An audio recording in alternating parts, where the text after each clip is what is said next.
Now to the Texas Senate race. Both Democrat James Talarico and Republican Ken Paxton campaigned for votes last week along the southern border.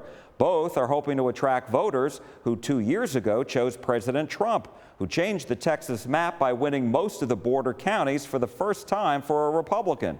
Both Paxton and Talarico touted their border security policies. Democratic Senate candidate James Talarico called it the Frontera Tour. Appreciate y'all. A 5-city, 750-mile trip along the southern border.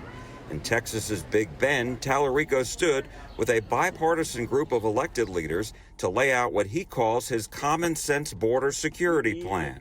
We need more Border Patrol agents. We need more immigration judges. We need more surveillance technology. Both parties have failed us on our border. Most Texans don't want open borders. Most Texans don't want this corrupt border wall. What we want, what we need, is common sense border security, and we need it today. As a state representative, Talarico and other Democrats opposed various state bills to clamp down on illegal immigration. At his news conference, Terrell County's Republican Sheriff Thad Cleveland criticized the Trump administration's plan to place a 4-foot vehicular barrier in areas of the Big Bend. He endorsed Talarico's plan, but not the candidate himself. And he said he won't back Republican Ken Paxton either. Wow. I never thought I'd be standing here running for U.S. Senate, I can tell you that.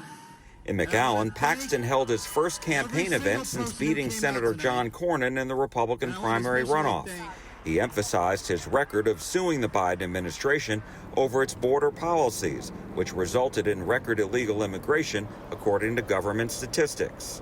So my view on immigration is we need a secure border, we need to protect our country, we need to make sure that we take care of America first.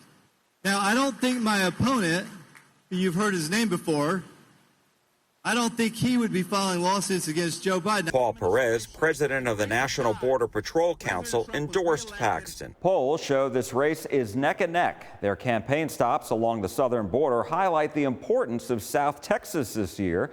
I spoke with pollster and political science professor at Texas A&M's Bush School, Clifford Young, about the key role this region will play in the crucial midterm election this November. It's critically important, obviously. I see it as a canary in the coal mine. Indeed, in 24, the critical issue was the border. Republicans and Trump took Texas, really carried Latinos much more strongly than in past races because of that issue.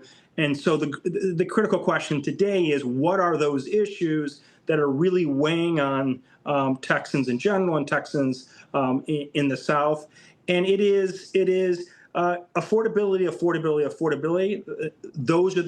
Those are that more specifically making ends meet are the critical issues. Obviously, there are border concerns, but really this electoral cycle is about economics. It's about household income and making ends meet. Democrats I spoke with think they're going to do very well with Latinos. They point to the March primary and the Latino turnout there.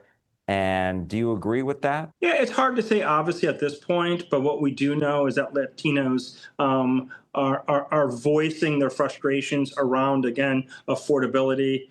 It's a much more important issue than the border. The border was critical once again in 2024. Talarico has and Democrats more generally have an advantage on affordability. So yes, I could see Latinos breaking more this electoral cycle for the Democrats than not. What about immigration enforcement? I mean, we've seen a lot of controversy since ICE and the deadly shootings we saw earlier in the year, and then again now in Houston and also in Maine. So how big of a political impact will that have? Yeah, I see the ICE events, the ICE issues, as more marginal in their effect. Things are happening. Obviously, they can be negative, they can be positive. It's creating more noise and friction than anything else. What's critical when it comes to the border issues is that Texans believe that the federal government, They believe that the Trump administration has done a good job at reducing the migrant flow. That sticks in the head of all Texans, whether they're red, blue, or purple. So I believe that's much more critical in framing how Texans see things than anything specific that can happen with ICE. Talarico has challenged Paxton to 3 televised debates. Paxton says he will debate Talerico, but the 2 campaigns will have to work it out from there.